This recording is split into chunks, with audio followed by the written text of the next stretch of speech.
On this beautiful sunny day in Portland, Oregon, on this walk, I'm going to show you how to sell on the phone in today's market and fill your calendar. Number one, use a script or framework for every single call. I've personally made tens of thousands of cold calls. I've also received tens of thousands of calls over the years. One of the most frustrating things for a prospect is to have a salesperson call and just bumble through it, meandering all over the place without a clear objective. This immediately causes the prospect to lose trust. So instead, have a clear script that lays out exactly how you open the call, the questions you're going to ask, and how you will close the call. When you're just winging it, it's crystal clear to the prospect. They can sniff the bullshit out very, very fast. And when you think about it, the biggest obstacles to outbound calling is simply no answer. So if they answer, why would you want to mess up that opportunity? So script it out and have a plan. It's like pro sports team. They walk into championship games with specific plays and a plan that they've been practicing hundreds of times in practice. This is how you must treat it. Do this for all types of calls you'll make: cold calls, follow-up calls, referral calls, inbound lead calls, etc.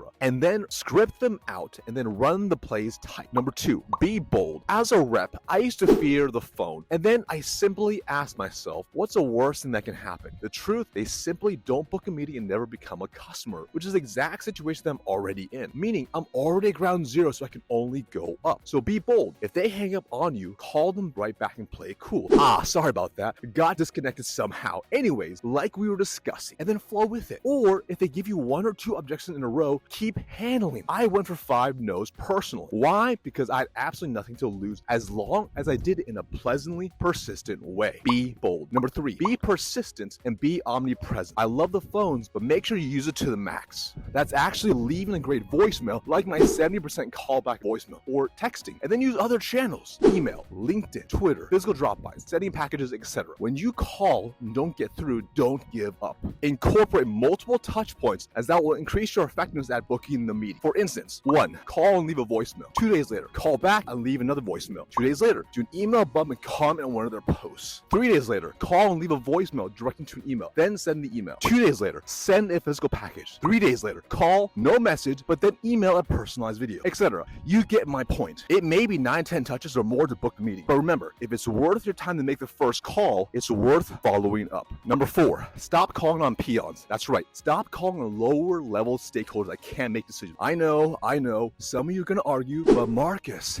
I like to call low, gather intel, build a champion, do a proof of concept, and then sell upward. Yeah, okay. That can work for sure. And I'm sure you sold deals doing that. But how often have you had deals stall because it wasn't in the budget, a budget that's set by the actual decision maker? Or how often have you had deals get lost because the decision maker said no, or that's not a priority? I'm not saying you don't want to involve them. I'm just saying call higher into the org. Call on economic buyers. These are people who can say yes when everyone else says no, and can say no when everyone else says yes. They have ultimate authority and power. When you access power first and are able to show alignment in your potential solution and how to help them achieve their goals and initiatives, they will naturally roll you down to lower levels to get them involved. As my good friend and killer sales coach Ian Konya calls it, yo-yo selling. You start high, go down, go back up and down, etc. The higher you call, faster your deal velocity will increase and the bigger the opportunity can grow. Call high and lean towards discomfort. Number 5, focus on PITA. What you say is important, but it's not as important as how you say it. Focus on 4 core areas. P, pace. I talk fast already, so I have to be ultra conscious of this. Speak at a carried pace, but not too slow with pauses as you'll lose them. I, inflection. It's key to inflect certain words as it helps keep their attention, like how I'm doing here. T, tone. You must have a confident tone. Your tone must display conviction. You can't fake it. You must develop it through practice. A, attitude. What's your attitude like? Do you sound like just another rep, or do you sound like an expert in your space? Show up as an expert and you'll book more. There you have it. How to sell on the phone today's market. And if you want to hear my exact voicemail script that gets a 70% callback, I'll see you in the next video right here.